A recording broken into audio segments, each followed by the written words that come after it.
Colonel Ariel Quirubin. Sir, mukhang nawala na yata ang pagiging makabayan mo. Saan na napunta ang tapang mo? Mukhang umuurong na yata ang itlog natin ngayon. At ang puso ng isang tunay na sundalo, tila tuluyan ng naglaho sa inyo. Alam mo sir, kakaiba na ang tono ng pananalita mo ngayon. Pero bago ang lahat, parang gusto ko lang magpasalamat sa tadhana. Buti na lang talaga hindi ka nanalong senador. Kasi kung nagkataon, dadagdag ka lang sa mahabang listahan ng mga walang kwentang nakaupo ngayon sa gobyerno na walang ginawa kundi magbulag-bulagan. Anong sabi mo sa naging pahayag mo? Sabi mo, naaawa ka sa 18 ex-Marines kasi nagagamit lang. Ginagamit lang sila nung mga gustong magpabagsak sa gobyerno? Wow, sir. Big words. Parang hindi ka naging sundalo kung magsalita ka. Huwag kang maawa sa kanila. Maawa ka sa bayan mo. Maawa ka sa milyong-milyong Pilipino na araw-araw ninanakawan ng kinabukasan ng mga magnanakaw na politiko. Sa naging logic mo, parang sinabi mo na rin kayang-kaya palang gamitin at manipulahin ang mga sundalo. Na para bang ganyan kadaling paikutin ang utak ng mga taga-institusyon nyo. Ganyan ba kababa ang tingin mo sa mga sarili mong kasamahan? Kung ganyan ang logic mo, Colonel, para mo na rin sinabi na ang kasundaluhan ngayon ay pugad ng mga duwag, pugad ng mga walang paninindigan at walang tunay na pagmamahal sa bayan. O baka naman, ikaw lang yan, sir. Baka naman, ikaw itong nagpapagamit ngayon. Tumanda ka ng paurong, Colonel. Imbis na papurihan mo ang mga dating sundalong ito dahil sa walang takot nilang pagtayo para sa katotohanan, dahil tulad mo, naging sundalo rin sila.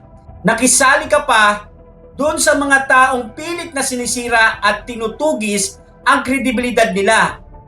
Wala pa namang napapatunayang guilty sa mga pinangalanan nila, di ba? Hindi ba dapat pakinggan muna natin sila? Hindi ba dapat protektahan pa nga natin sila? Kasi sa panahon ngayon, sir, bibihira na lang ang may paninindigan dahil natatakpan na ng pera ang kanilang bibig. Hindi lang pala pera, kundi maleta. Balikan natin ang nakaraan, sir. Colonel Quirubin, noong ikaw ay nag-aklas noong 2006 laban sa Administrasyong Arroyo, ibig sabihin ba nun ginamit ka lang din? Ibig sabihin ba nun wala ka talagang prinsipyo at nagpapapansin ka lang? Grabe ang pag-iisip mo ngayon, sir. Medyo pangtanga na. Noong pinaliligiran kayo sa Fort Bonifacio na nawagan ka ng suporta sa sambayan ng Pilipino. Sabi mo pa sa media, we call the people to support us. We're doing this for the people. Ginawa mo raw yon para sa tao.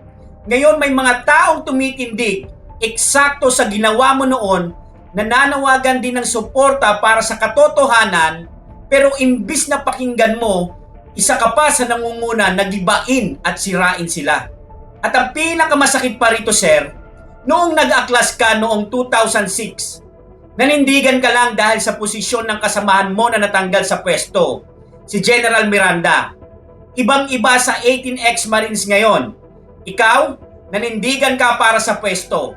Samantalang ang mga taong pinupuna mo ngayon, naninindigan para sa bayan at para panagutin ang mga magnanakaw sa gobyerno. Hindi lang yan. Nitong nakaraang eleksyon nung tumakbo ka sa pagkasenador, kaninong panig ka ba lagi nakikita ng mga tao? Doon sa mga kalaban ng gobyerno, mga kilalang may kaugnayan di umano sa mga kaliwa o NPA. Parang binenta mo ang mga kabaro mo dahil lang sa ambisyon mong maging senador. Kaya nga hindi ka nanalo Kasi nakita ng mga tao na wala ang pagiging makabayan mo. Ginamit mo lang ang cross ng pagiging bayani para sa ambisyon mo. So sa kaganapang ito, sir, sino ngayon ang tunay na sundalo? Saludo kami sa dating Ariel Quirubin, ang Medal of Valor awardee na may paninindigan. Pero sa Quirubin ngayon, nakakaawa ka na lang, sir. Umurong ang tapang mo na tila naging sunod-sunuran ka na lang din sa agos ng gobyernong ito.